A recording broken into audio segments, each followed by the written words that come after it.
Kia ora, Wayne. Thank you very much for helping me to do what Mum would have done had she been here, which is to acknowledge where we are and the ties that Larry has mentioned and Wayne has emphasized as well. Wayne has mentioned some of the ties that bind my family and to his people. We have one of my cousins is married to a ngata, and this is Wayne Ngata here and his family of ngatas, and many other members of Taitanga Ahawiti people. I also have a cousin who is Derek Lardeli as his uncle. So there are many kinship connections here. I'm not going to talk on my own account today. I'm just here to represent or to instantiate the presence of my mother for you, who can't be in two places at once. As Wayne said, she's had to go home to be with her mother, who is on her way to her father, to my grandfather, who died some years ago. So I hope that I won't be too much of a disaster, Neil.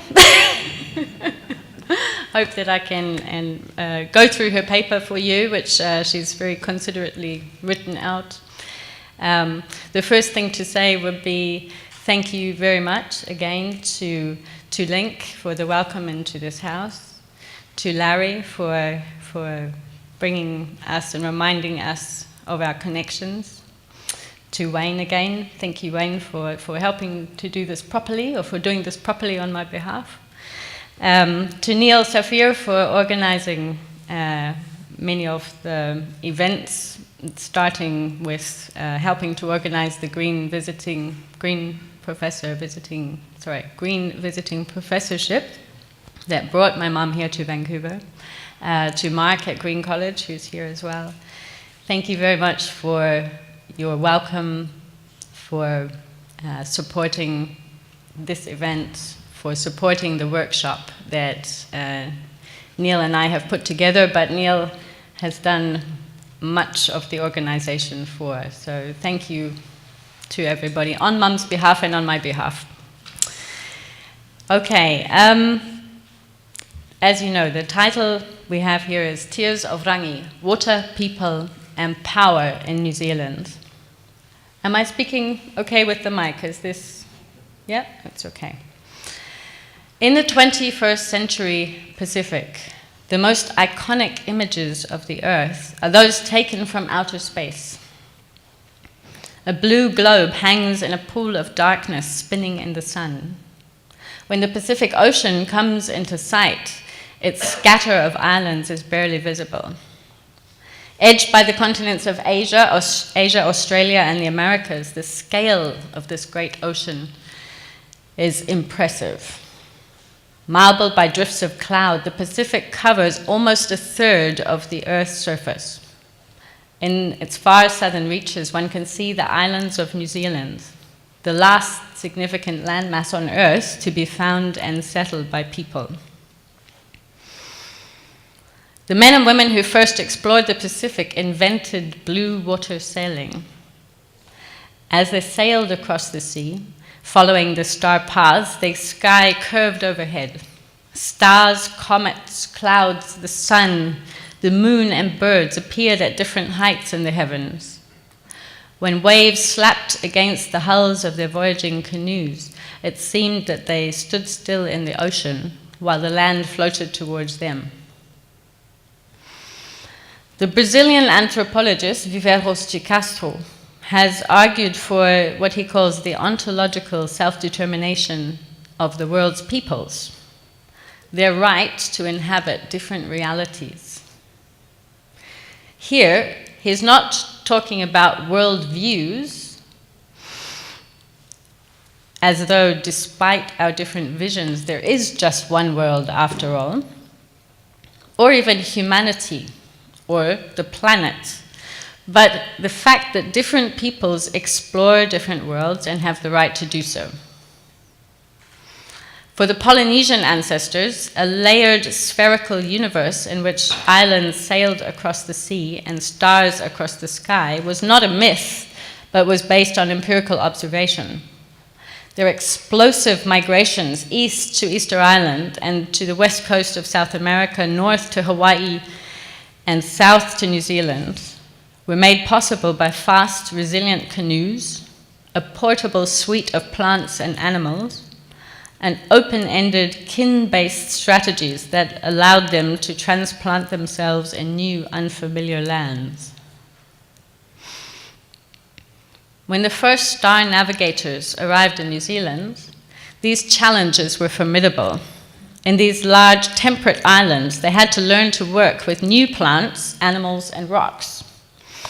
By the time the first Europeans landed about 500 years later, Maori had developed many technologies that were different from those in their tropical homelands, along with new dialects of their language, new art forms, and new philosophical ideas. The first Western explorers to discover the archipelago of New Zealand, Abel Tasman and James Cook, faced similar obstacles. In order to reach these remote islands, they had to perfect the art of sailing for long periods over great distances, along with technologies, including telescopes and projectile weapons, that allowed them to anticipate dangers and repel challenges from island warriors. The European settlers who followed brought new repertoires of domestic plants and animals, replicating realities that, like those of their Polynesian precursors, made it possible for them to inhabit places that were very different from their homelands. Since the early 19th century in New Zealand, settlers from Polynesia and from Europe have clashed and forged alliances with one another. In this remote, beautiful archipelago, debates over what is real and what matters in people's lives have been fiercely contested.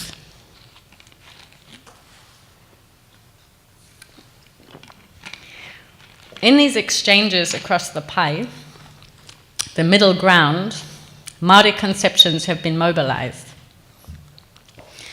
usually but not always by Maori, and modernist frameworks have been imposed, often but not invariably by Europeans. We just have to skip through a few slides.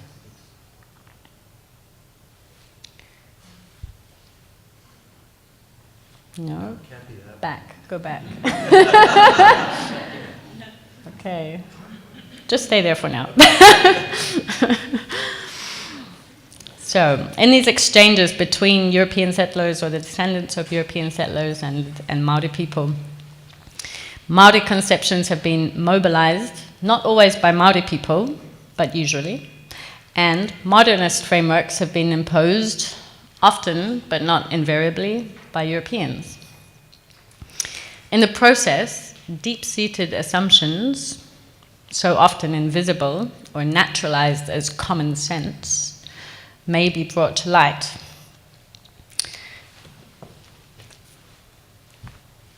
He iwi ke, titiro atu titiro mai, says the Maori proverb. One strange people and another looking at each other.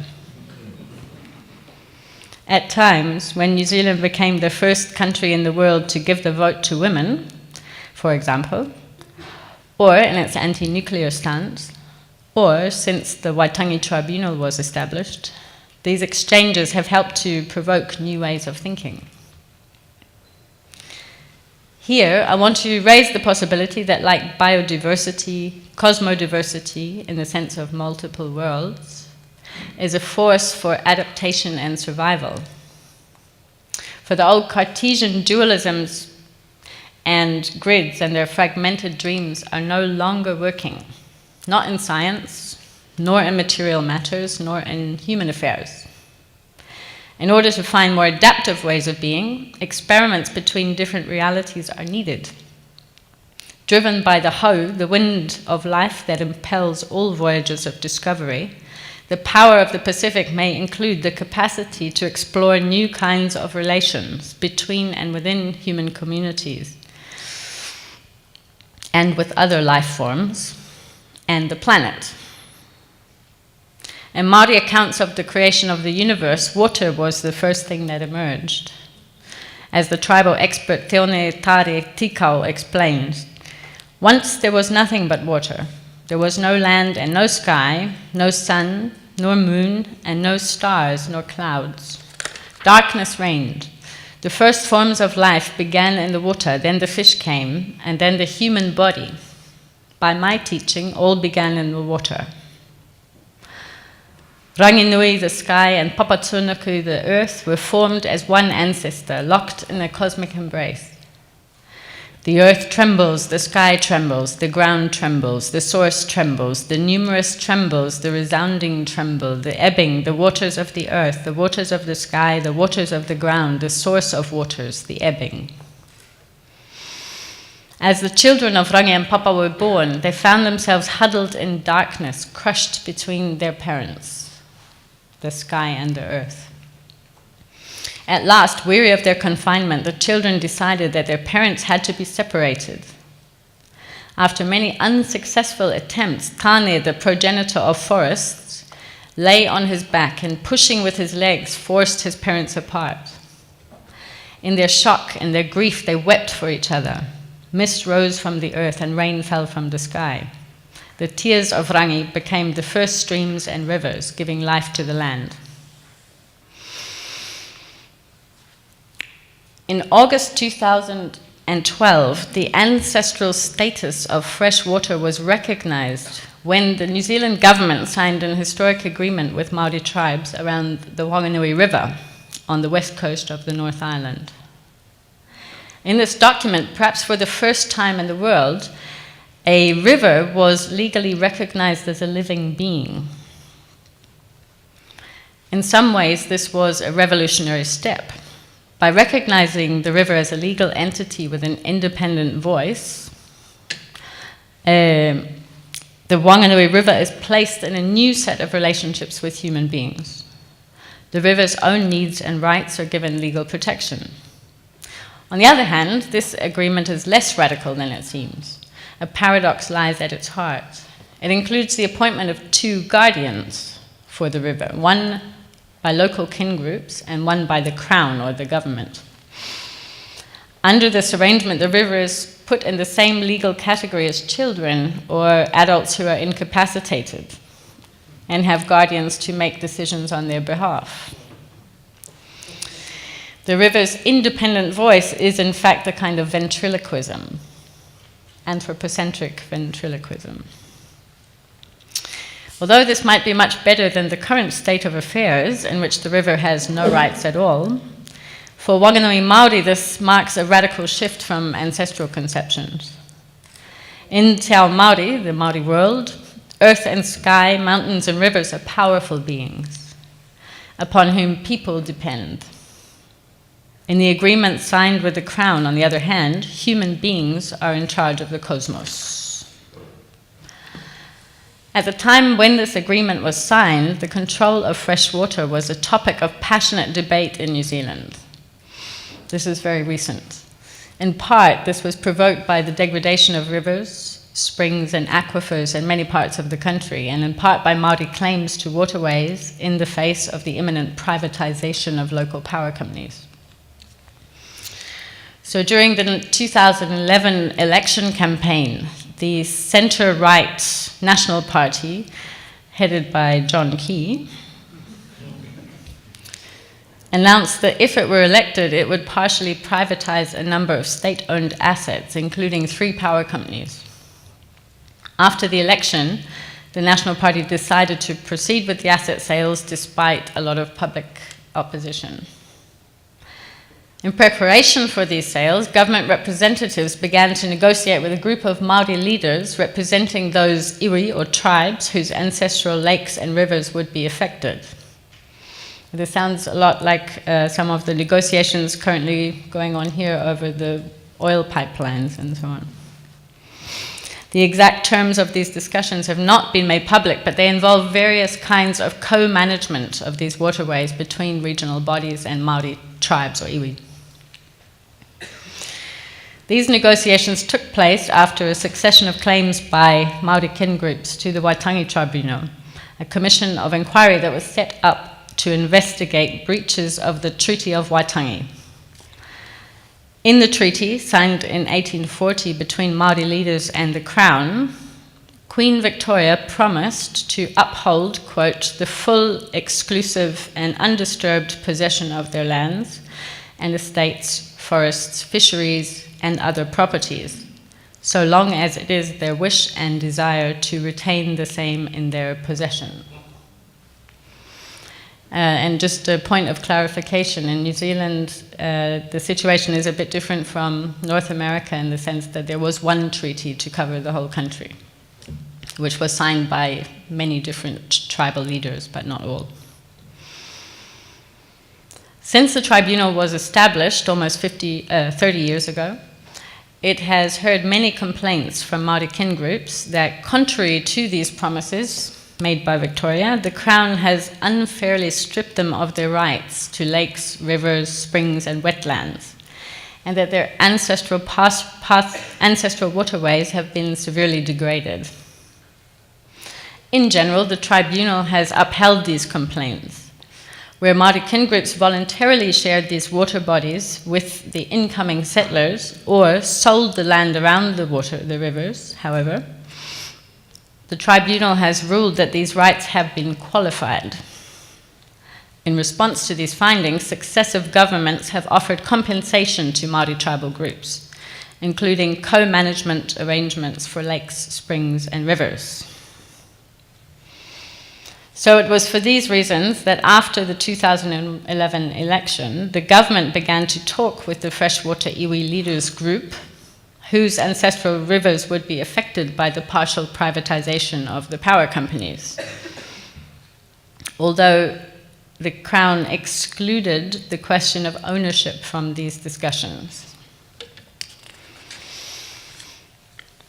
So, in February 2012, these delicate negotiations were disrupted when the New Zealand Maori Council, a statutory body representing all Maori across the country, submitted a claim to the tribunal asking for an urgent hearing of a nationwide claim that the asset sales were detrimental to Maori interests in freshwater.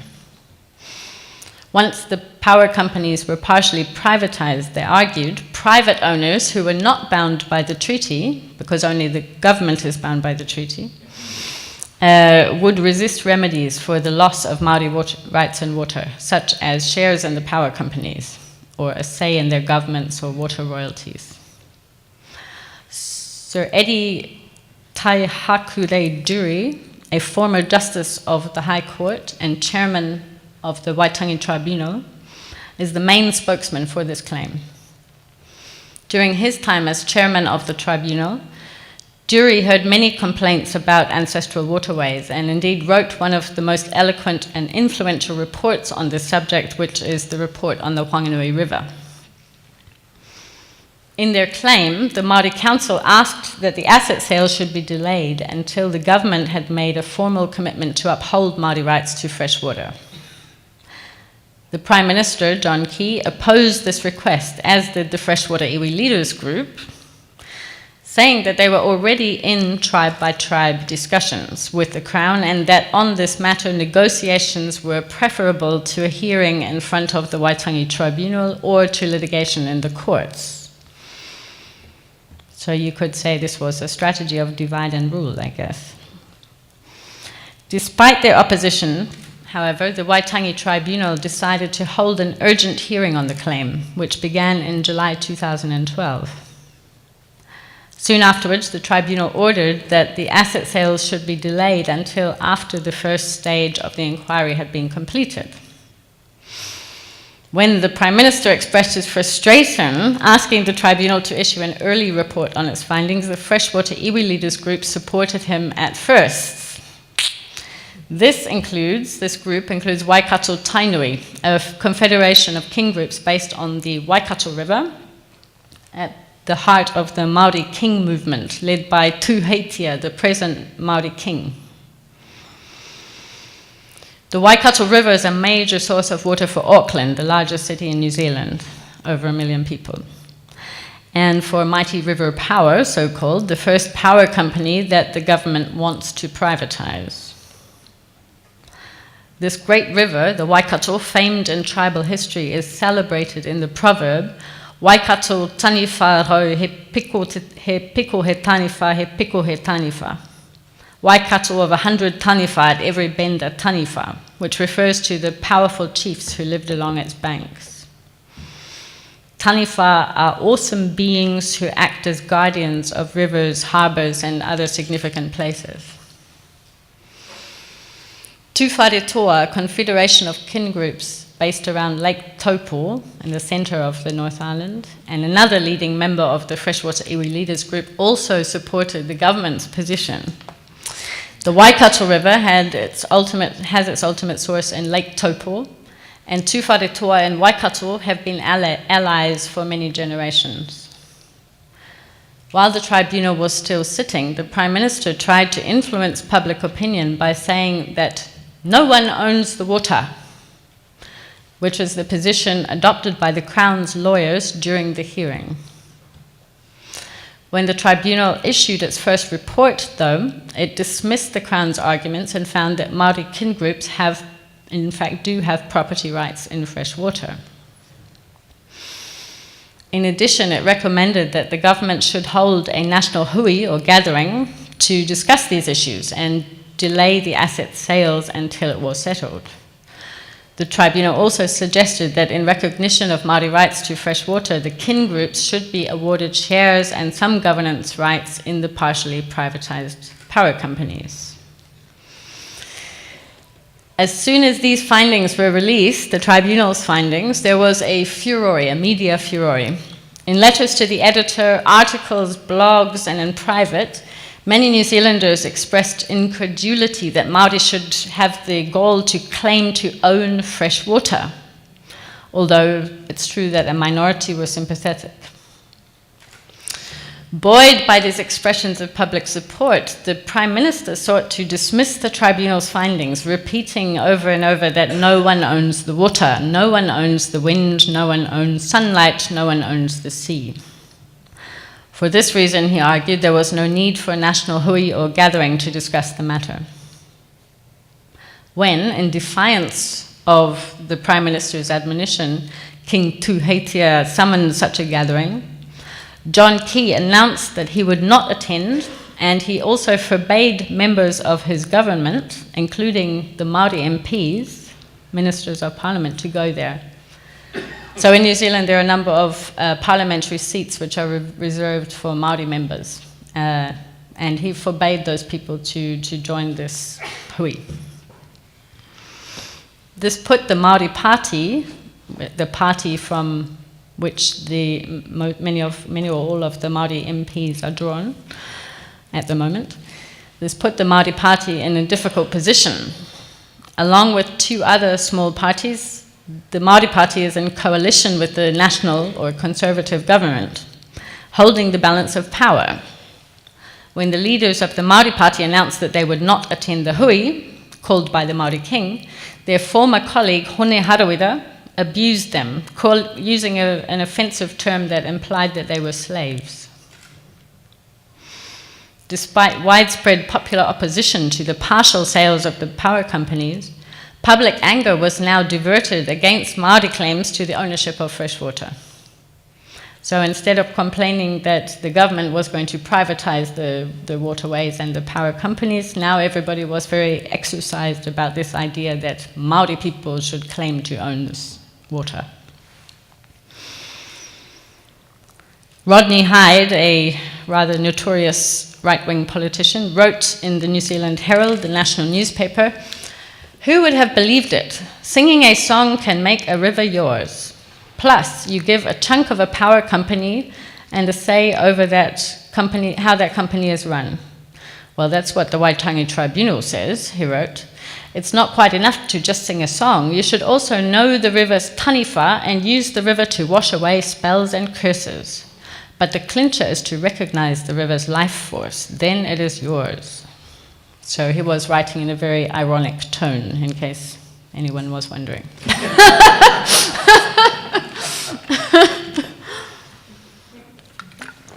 At the same time, the idea that Maori kin groups enjoy special relationships with particular waterways is actually quite widely accepted in New Zealand. When the Herald reported that the Wanganui River had been granted legal status in its own right, for instance, there was very little controversy or media interest. Although a lot of anthropologists internationally got very excited. In fact, many New Zealanders who are concerned about the state of the nation's waterways support the idea that a river can be a legal being. In the event, the national gathering to discuss Māori water rights was held, and it was attended by leaders from across Māoridom, including the leaders of the Māori Party. So they defied the Prime Minister and they went anyway. Towards the end of the gathering, King Tuheitia went head-to-head with the Prime Minister, arguing, "We have always owned the water." In his speech, the king said that his tribe intended to take back control of the Waikato River. "We have never ceded our mana, our ancestral prestige, over the river to anyone," he said. "In the eyes of our people, Pākehā, Western law, was set up to minimize our mana and maximize their own." After many of the tribal leaders had left, resolutions were moved that all negotiations between Māori kin groups and the government over ancestral waterways should cease. Although these recommendations were later disavowed by a number of the key leaders who had been absent when they were passed. And these leaders included Tumu Te Heo, the ariki or paramount leader of the Tūwharetoa people. During the weeks that followed, public controversy about Māori water rights died right down. Although Waikato boycotted a subsequent meeting with the government, most of the other members of the freshwater iwi leaders group decided to continue their negotiations with the Crown. Just missed a couple of slides, so this is the Waikato River, the Tainui tribes, and there at the bottom you can see Lake Taupo in the central North Island. Next one. This is Rodney Hyde, who made the very sarcastic comments about singing songs and so on. Next. King Tuheitia is the current Māori king, and Tumu Te Heo of Tūwharetoa. So, this is clearly an ongoing set of issues. In the latest moves in this controversy, the government has decided to press ahead with the sale of Mighty River Power, while the New Zealand Māori Council went to the Supreme Court to seek a review of the asset sales process. In its decision, the Supreme Court ruled that despite the partial sale of the hydro companies, the government would be able to compensate Māori for any losses of their rights to fresh water. Okay, fresh water in the West. In these clashes and debates, deep-seated assumptions are being contested. The position that was adopted by the Prime Minister and the national government, that while water rights can be sold to private owners, no one owns the water, derives from philosophies that arrived in New Zealand with the first European settlers. The habits of mind involved are here so deeply entrenched as to be almost invisible until they collide with competing realities. To cut a long story short, one can trace the underlying logic on the Crown's side at least as far back as 17th century in Europe, when the philosopher René Descartes had a new vision of reality, at once powerful and intoxicating. In his dream, the cogito, the thinking self or subject, became the eye of the world, which in turn became an object for inspection. As subject was detached from object and culture from nature, people were divided from the world around them and eventually from each other. This order of things, as Michel Foucault has called it, was at the heart of the Enlightenment project. Here, one of the iconic patterns is the grid, a device for dividing and sorting different dimensions of reality and bringing them under control for practical purposes. Often the grid is hierarchical. The old idea of the great chain of being, for example, with God at the apex, followed by angels, divine kings, the aristocracy, and successive ranks of people from civilized to savage, followed by animals, plants, and minerals in descending order. Another iconic model is that of the cosmos as a machine, made up of distinct, divisible working parts that perform particular functions. In the mid-18th century, the order of things went viral. Many aspects of life were transformed. Administration with censuses, surveys, bureaucratic systems. Science with the use of instruments and quantification, as Neil has eloquently written about. And the increased specialization of knowledge. As well, industry with manufacturing based on mechanization and standardization, the replication of parts and processes, for instance. Over time, people were also defined as bounded entities.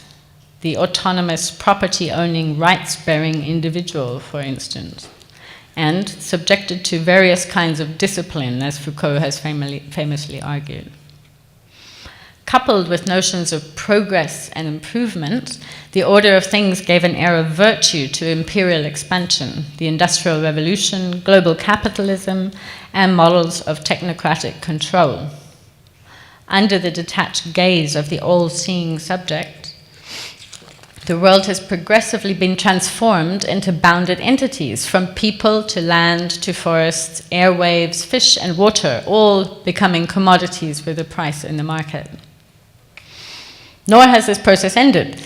Just as contemporary science has overturned the Cartesian separation of the observer from the observed, in, for example, relativity and quantum theory, these fragmented forms of order are migrating into new ways of living and around the planet.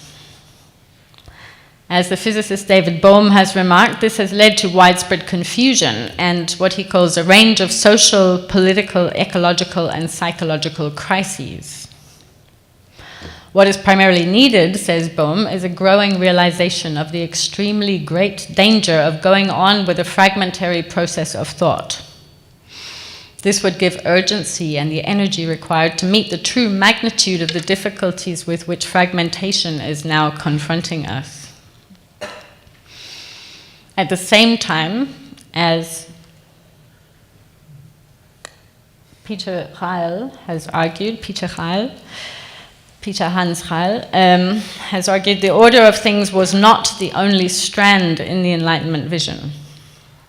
And that's a very crucial point. The vitalist tradition, for example, associated with Benjamin Franklin in America, Buffon in France, the Humboldt brothers in Germany, Erasmus Darwin in England, and many of those who were involved with the Scottish Enlightenment, saw the world differently, as webs of relations among different entities that were animated by complementary forces. The order of relations, one might call it. In this web of life, put forward by the vitalist tradition, people are just one life form among many, and the world is constantly changing. In its relational fields, ideas such as justice, truth, equality, and honor define how exchanges, particularly exchanges among people, should be handled. Here one can find the origins of democracy and of ecology, and much contemporary anthropology, earth sciences, cosmology, and environmental thinking theory. This form of order supports ideas of transformation in both the cosmos and in social life. In the 18th century, it had, and perhaps it still has, revolutionary potential. Together, these divergent strands in the Enlightenment produced passionate debates about topics as varied as land use, slavery, taxation, education, and the rights of ordinary people, including the rights of those living in colonies, commoners, women, and indigenous peoples. Debates that in many ways we are still having. We have to skip forward a little bit as well. Sorry. Go back. Thank you. I apologize with my lack of coordination with the slides. Science in this period, in the late 18th century, was exciting, provocative, and often dangerous. This was the era of scientific agriculture, including enclosure, the noble savage alongside imperial exploitation, arguments in favor of peace in the midst of almost incessant fighting, Adam Smith's The Wealth of Nations, written at a time of frequent food riots, and Tom Paine's The Rights of Man, written just before the French Revolution and the American War of Independence. As it happened, it was on the brink of these events that the first European explorers arrived in New Zealand. From the beginning in New Zealand, these competing forms of order were powerful. Even before the first parties of settlers arrived, surveyors began to map out the land, drawing grids of latitude and longitude subdivided by smaller grids defining sections and settlements cutting up the land.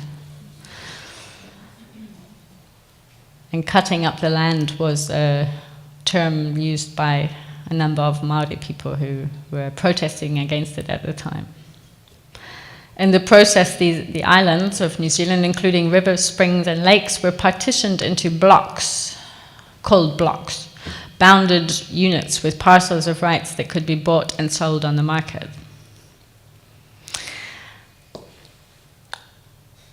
Okay.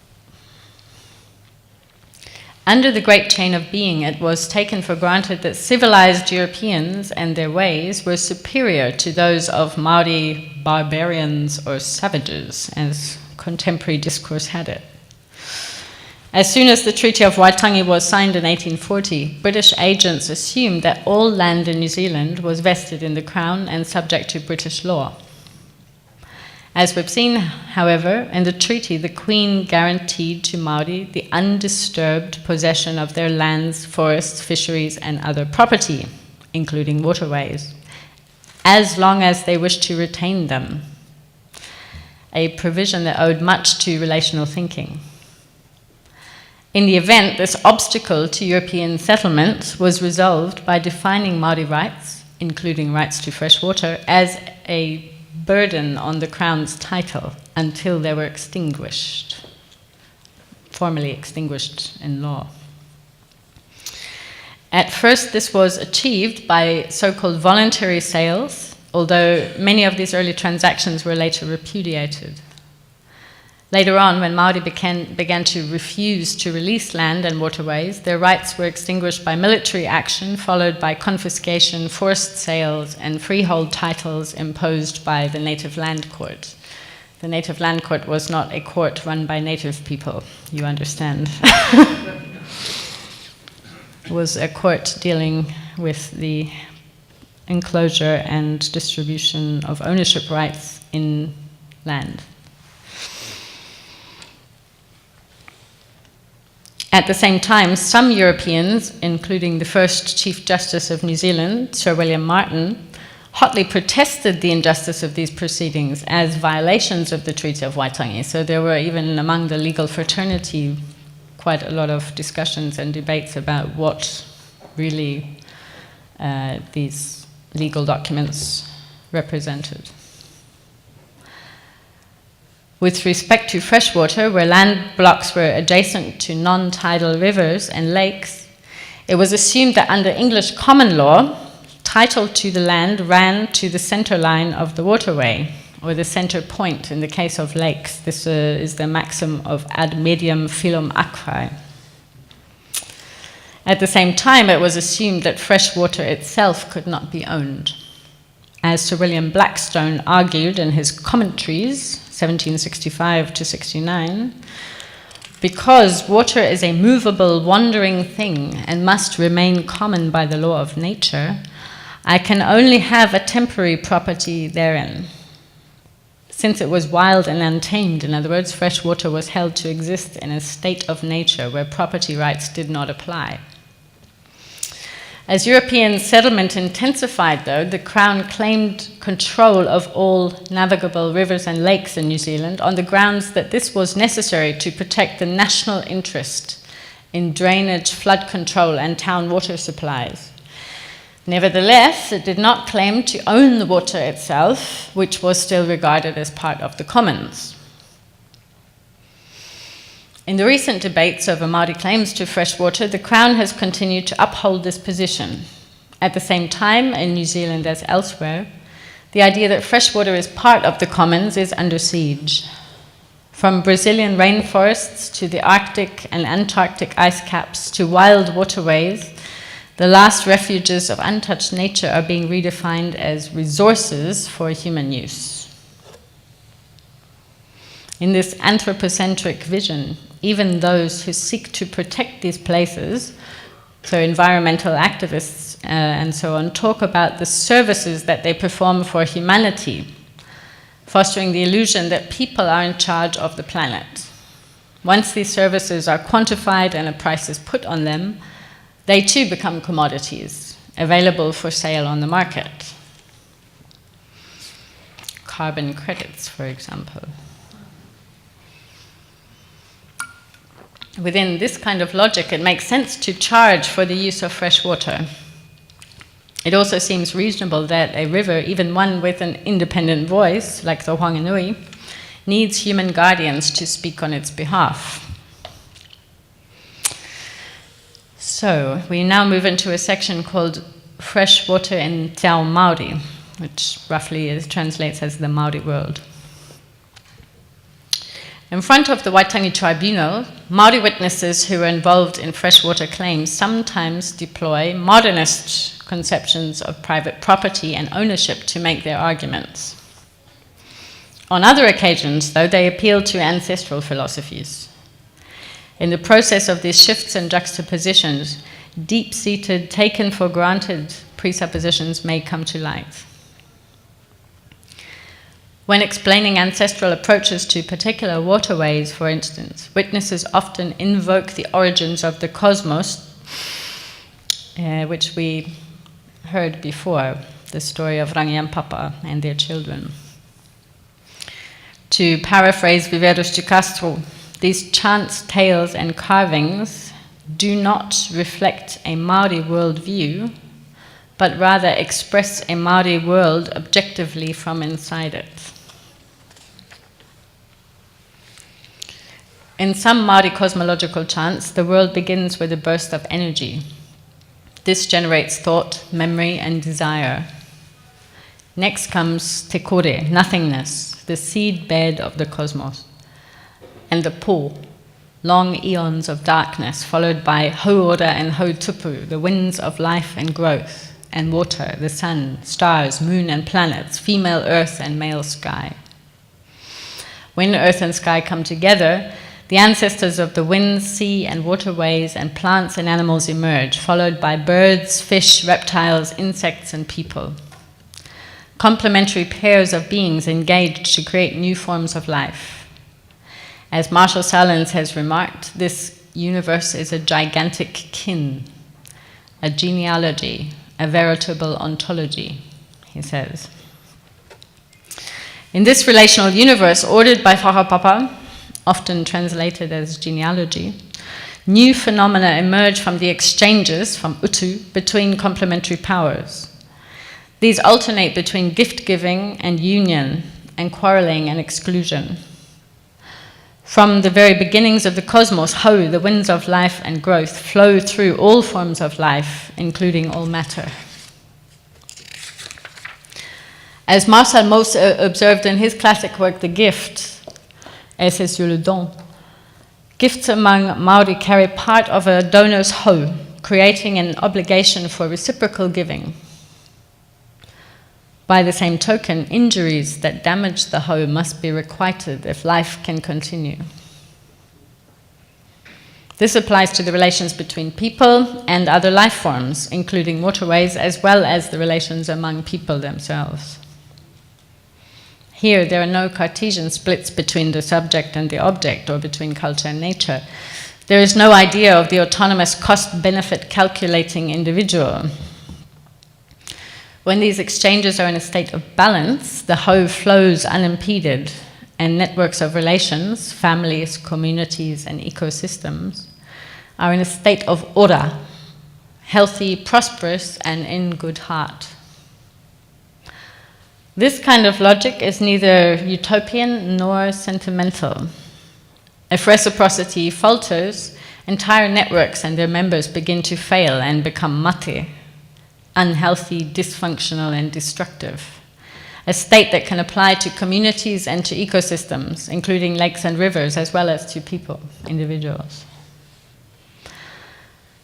This relational logic often underpins Māori evidence to the Waitangi Tribunal about particular waterways. Witnesses describe how their associated kin groups become mate, sick or dying, when ancestral waterways become choked or polluted, and urge that they should be returned to a state of ora, or well-being. In the Waitangi Tribunal, for example, an elder lamented, "It was with huge sadness that we observed dead tuna, or eels, and trout along the banks of our Awatupua, our ancestor river. The only thing that is in a state of growth is the algae and the slime. Our river is stagnant and dying. The great river flows from the gathering of mountains to the sea. I am the river is me. If I am the river and the river is me, then emphatically I am dying," he said. Witnesses also describe particular taniwha, ancestral guardians who exercise uncanny powers, the places where they live and their idiosyncratic habits. Witnesses discuss the practice of rahui, where a leader places a stretch of water under a prohibition because someone has drowned there, or fish and eels are becoming scarce. In front of the tribunal as well, people often identify themselves by reciting the names of their ancestral mountain, river, and founding chief. For example, ko Tongariro te maunga, ko Taupo te moana, ko te heo te tangata. Tongariro is the mountain, Taupo the lake, te heo the person, the man. These kind of associations between people and the land run deep. In the wake of the land wars of the 19th century, for instance, when many of his territories were confiscated, King Tawhiao sang a lament, bidding farewell to his ancestral land as a beloved woman. The Waikato River springing from her breasts. I look down on the valley of Waikato as though to hold it in the hollow of my hand, see how it bursts through the full bosoms of Maunga Tautare and Mangakawa, hills of my inheritance. The river of life, each curve more beautiful than the last, across the smooth belly of Kirikiriroa, its gardens bursting with the fullness of good things. Towards the meeting place at Ngaroa Wahia, there on the fertile mound I would rest my head and look through the thighs of Taupiri. There at the place of all creation, let the king come forth. In the ontologic of Māori language, people, land and ancestors are, in the ontologic of Māori language, people, land and ancestors are literally one. Thus, tangata whenua, people of the land people, the people who dwell in a particular place. In Māori, a single word may refer to a tribal boundary, an umbilical cord, a line of descent, or communication with ancestors.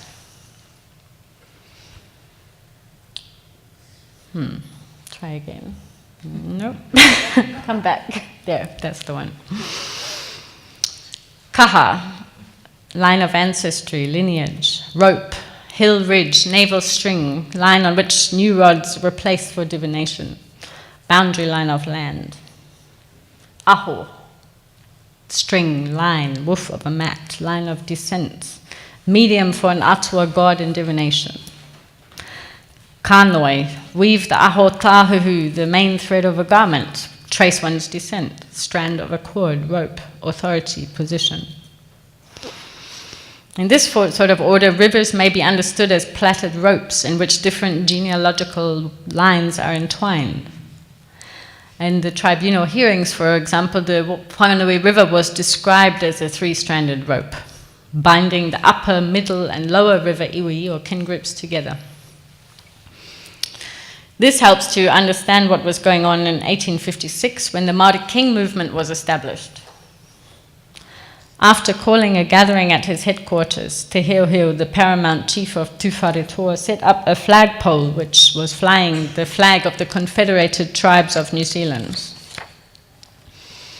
Below the flag, Te Heoheo tied a series of plaited ropes, each alive with the mana, or ancestral power potency, of a particular confederation of kin groups. When Te Heoheo called the name of each tribal mountain, asking who would attach it to Tongariro, his own ancestral peak, the leader of that group stepped up, took the rope, tied it to a peg, and drove the peg into the ground, or the whenua. Once all of the ropes were tied to the pole, the mana of these kin groups and their chiefs, and their descent lines and their rivers, were joined to Te Heoheo and to Tongariro Mountain. It was this combined mana that Te Heoheo handed to the high chief of the Tainui people, setting him up as the first Maori king. At the national gathering to discuss Maori water rights, which was held in September 2012 at the Maori King's seat, all of these ancestral relationships were in play. In Te Ao Māori, Hau, the wind of life, keeps on blowing, and descendants are the living face of their ancestors. Te Heoheo's ancestor mountain had helped Tuheitia's ancestor to become the first Māori king, a debt that could never be forgotten. When a resolution was passed at that gathering, therefore in 2012, in Te Heoheo's absence, and against his express wishes, it was a really provocative move. It's not at all surprising that he and his people ignored it and decided that Tuwharetoa's negotiations with the Crown, or the government, over their rights to fresh water should carry on. Cosmodiversity and adaptation. Ancestral relations with rivers and other waterways remain powerful today in New Zealand. As mentioned earlier, though, this is not the only logic adopted by Māori, whether in front of the tribunal or in the wider debates about fresh water. While elders or young people are immersed in Te Ao Māori, the Māori world, or those who are immersed in Te Ao Māori, while they may make unself-conscious, matter-of-fact statements about taniwha and river ancestors, for instance, which are not at all ironic, others use such concepts strategically or with scare quotes around them. Indeed, outside the context of these particular debates about river rights and waterways, many Māori regard rivers in ways that differ little or not at all from other New Zealanders. This is not surprising because since the early contact period in New Zealand, Māori have engaged with a range of ontological styles from Te Ao Pākehā, the Western world, often very successfully. While some of these styles are difficult to reconcile with ancestral ways of doing things, others resonate across worlds, making some kind of intelligibility possible. In the claims presented to tribunal hearings, for example, Māori and Western propositions are often strategically interwoven, forming a single complex kaupapa or argument. Indeed, the Māori participants typically include not just elders and tribal experts, but also historians, lawyers, scientists, priests, administrators, and tribunal members, who might actually also be tribal experts and elders. Many of these people are highly educated, well-traveled, and cosmopolitan.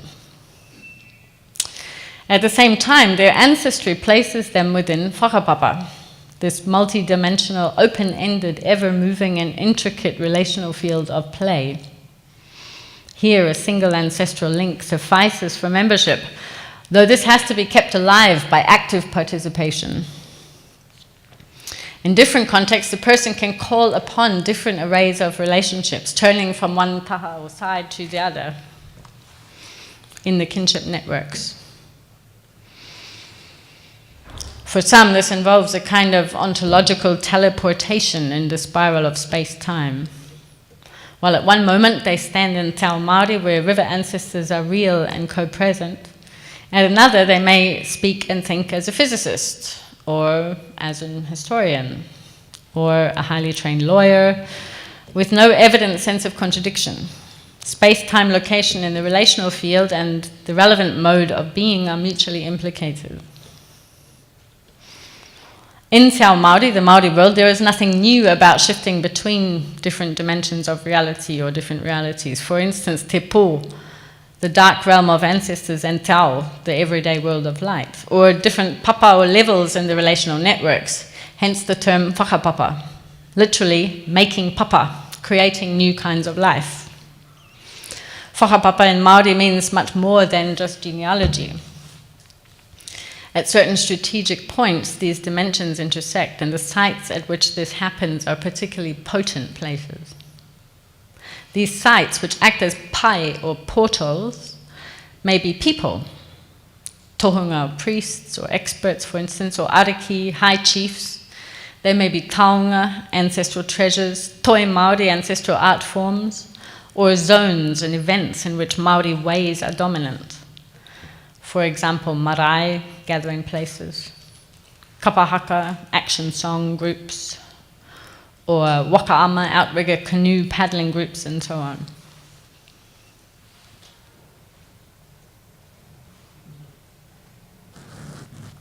Stay there. Go one more. Yeah.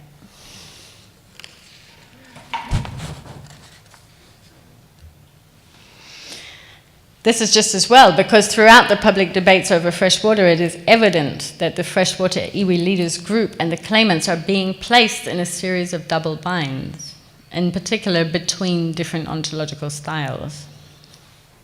On one hand, as the tribunal observed in its interim report, if Māori kin groups do not claim ownership of ancestral freshwater bodies and rights to freshwater are privatized, they may be left with nothing. As a claimant from one tribe, Te Arawa, exclaimed at the tribunal hearing, while his people had been comfortable with the Crown managing their rivers for the good of the nation in the past, they do not agree that these waterways should be handed over to partially privatized power companies. Te Arawa begins to wake up, he said. Blame the government for us claiming ownership.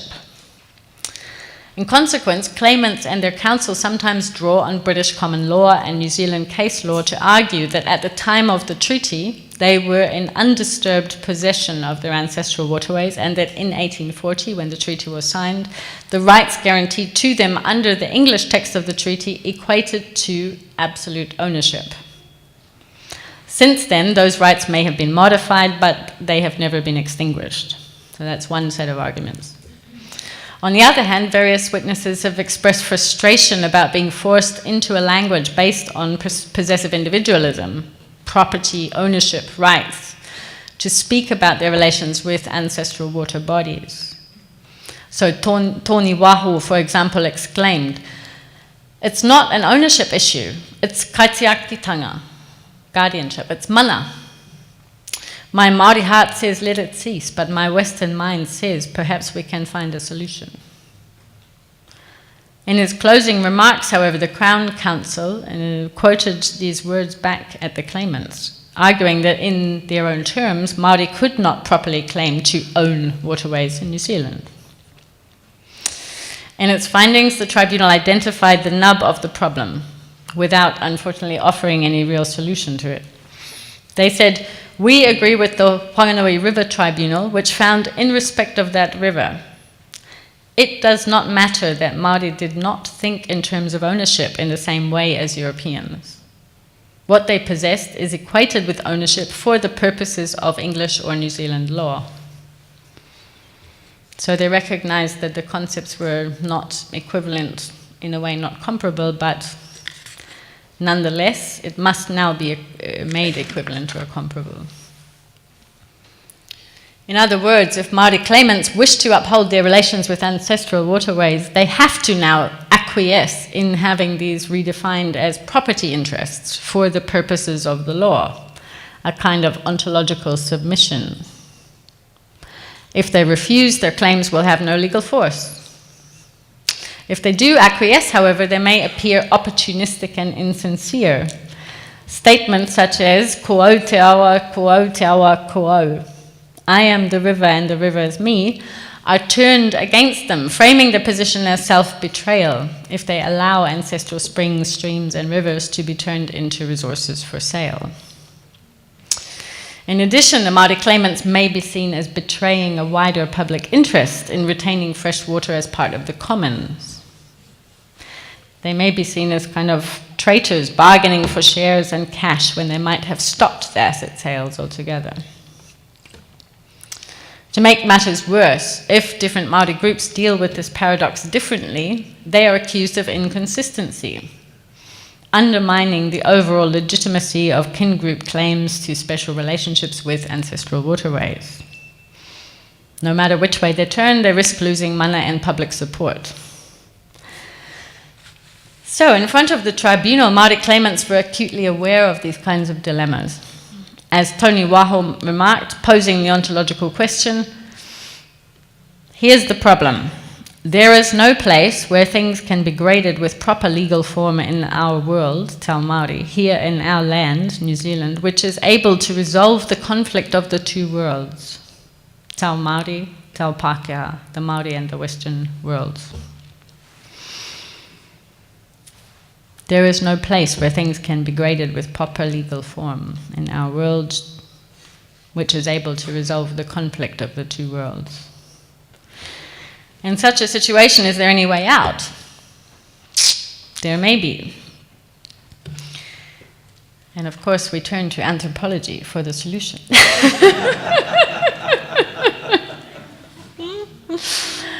If only people would listen to us more.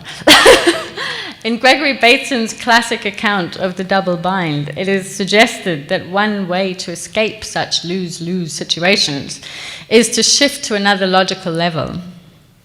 This is most likely to happen when current attempts at constructing intelligibility and workable solutions are being thwarted. The impasse between Māori kin groups and the Crown over claims to fresh water might present such an opportunity. A space could open up in which resonances as well as contradictions between different ontological styles may be recognized, and new forms of order could be explored. From the beginning of New Zealand's shared history, certain echoes between the order of relations in the West and ancestral Māori conceptions has allowed a kind of rough intelligibility to emerge. Arguably, this led to the signing of the Treaty of Waitangi, and more recently to the establishment of the Waitangi Tribunal and the claims process. In contemporary times, too, there are resonances between these ways of thinking and aspects of cutting-edge science. In quantum mechanics, brain science, genetics, and vortex physics, forms of order reminiscent of Māori forms of order are being explored. Complementarity, for instance, or spirals in vortex physics, along with complex dynamic networks of relations in the science of self-organizing systems, in ecology, biology, the internet, and economic relations, for example.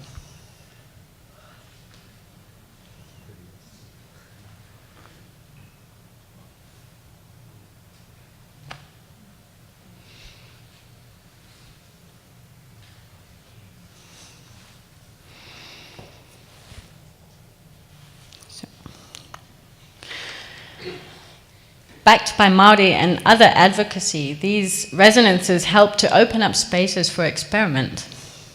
In many spheres of life in New Zealand, Māori ancestral conceptions are being deployed. In the Local Government Act, for instance, when making their decisions, councils are required to take into account the relationship of Māori and their culture and traditions with their ancestral land, water sites, wahi tapu and other taonga. Similar terms are also used in the Resource Management Act and elsewhere. As Amelia Salmond has argued, when terms such as this are used without translation in New Zealand law, the legal process is transformed by the eruption of ancestral conceptions, thus acknowledging, quote, the persistence and creativity of a distinctively Māori register of value. So these terms are actually incorporated into law untranslated in some cases. At the same time, the law remains a powerful force for domination. On the other hand, on the one hand, the recent agreement between Whanganui Iwi and the Crown over the Wanganui River takes a further step towards tikanga, ancestral ways, and not only for Maori.